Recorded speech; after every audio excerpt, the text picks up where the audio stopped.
The first blow. Arrogance in the stars. The Varkun Empire had always mocked humanity. To them, Earth was a latecomer to the galactic stage, primitive primates fumbling with steel while the stars belonged to older, wiser species. When Earth refused to cede its colony on Erebos IV, the Varkun made their decision in cold silence. At dawn, their warships fell upon the human settlement. The colony's comm relays burned first, silenced before distress could spread. Civilian towers toppled under barrages of plasma fire. Families fled into mines, only to be sealed beneath collapsing shafts. The Varkun flagship broadcast its laughter across open frequencies. The apes claim territory. We claim their ashes. Let this be remembered. Humanity cannot hold what it cannot defend. The galaxy watched, and most nodded in agreement.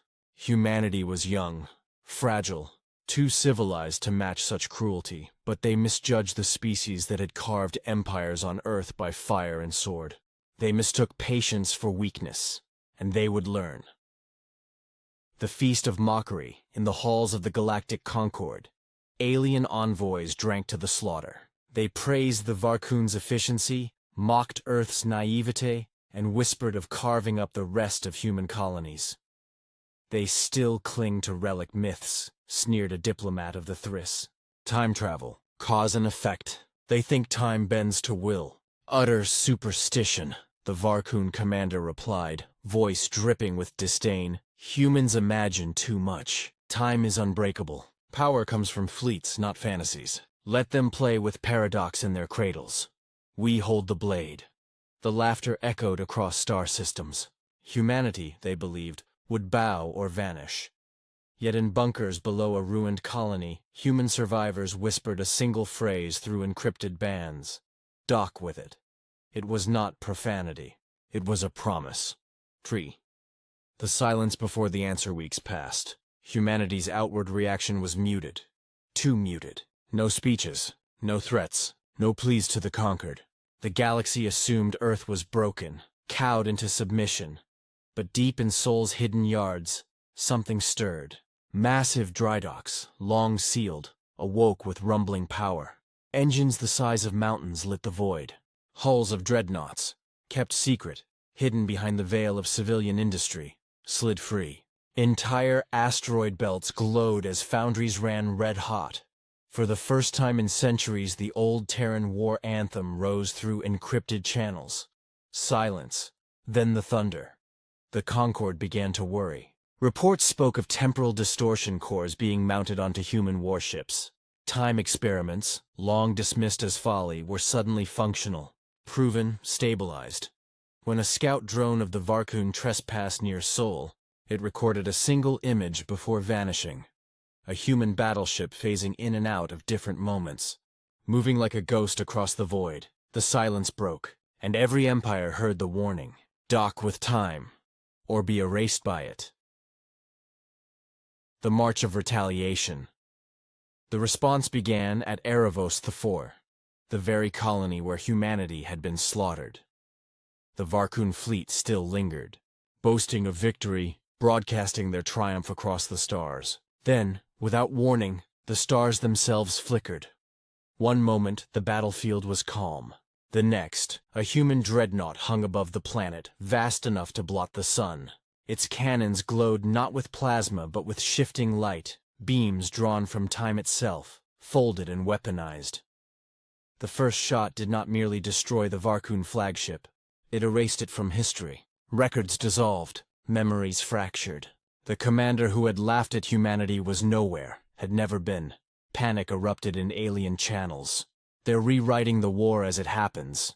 Human fleets poured in, not from hyperspace lanes, but from fractured timelines, arriving days, hours, even seconds before the battle had begun. They fought with a precision no enemy could counter, for every move had already been played and replayed across countless timelines. The galaxy stared in horror as humanity unfolded its true weapon. Time. Docked and chained to human will, the fire across the galaxy retaliation did not stop at Erebos IV. Humanity struck every Varkun stronghold, not over years but in hours. Entire fleets vanished, erased retroactively from existence. Colonies that had never fallen to Varkun conquest suddenly thrived, their histories rewritten by human intervention. Soldiers found themselves facing enemies who already knew their tactics, their betrayals, their every desperate gambit. One human transmission was intercepted, played across the conquered, shaking every empire. You rejected time. We docked with it. Now history belongs to us. The human fleets advanced like storms unbound by causality. One moment they were behind enemy lines, the next they were centuries earlier, sabotaging shipyards before they had been built. The galaxy called it blasphemy. Humanity called it justice. See, the hour of annihilation. The final stand of the Varkun took place above their homeworld, a fortress wrapped in armadas and planetary shields. Confident still, they believed numbers and firepower would hold against the human tide. But then, the sky cracked. Human dreadnoughts did not emerge from hyperspace. They emerged from everywhere, from past, future, and present. The battlefield was swallowed in echoes of fleets drawn from alternate timelines.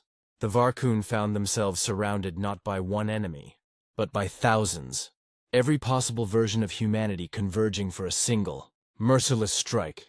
The dreadnought Chronos' spear spoke first. For Erevos, for every human slain, time bows to earth, then came fire. Temporal lances cut through armadas, dissolving ships into dust before they were ever built. Orbital defenses flickered, failing against weapons that struck across centuries. The Varkun screamed, but no one answered. Because in the rewritten past, their allies had never existed. When it was over, their homeworld burned not just in the present, but in every remembered timeline. An empire that had mocked humanity was unmade across all of history. 7. The aftermath of silence. When the guns fell silent, the galaxy trembled. Entire archives shifted. Histories rewritten by human vengeance. Some worlds awoke free of conquerors they had never known. Others shuddered under memories of battles fought and lost in timelines that no longer existed. In the halls of the Concord, no laughter remained. Whispers spread instead. Do not provoke Earth. They fight with eternity. The survivors of the Varkun, those few spared to carry the tale, spoke in hushed tones of human fleets that arrived before the first shot, of soldiers who already knew their names, of wars lost before they began. Civilizations that once mocked Earth now bowed their heads, for they understood a truth carved into the stars. Human patience is vast. Their silence can stretch across centuries, but their vengeance, once unleashed, is infinite. 8. The final whisper. And so the galaxy learned. Empires could hold fleets, colonies, and wealth, but Earth held something far greater. They had docked with time itself, and in doing so, they had become eternal. No one dared laugh again, for when humanity moves, the universe itself shudders, and the last whisper heard in the smoking ruins of the Varkun Empire was not a cry of victory, but a warning. Never provoke Earth again.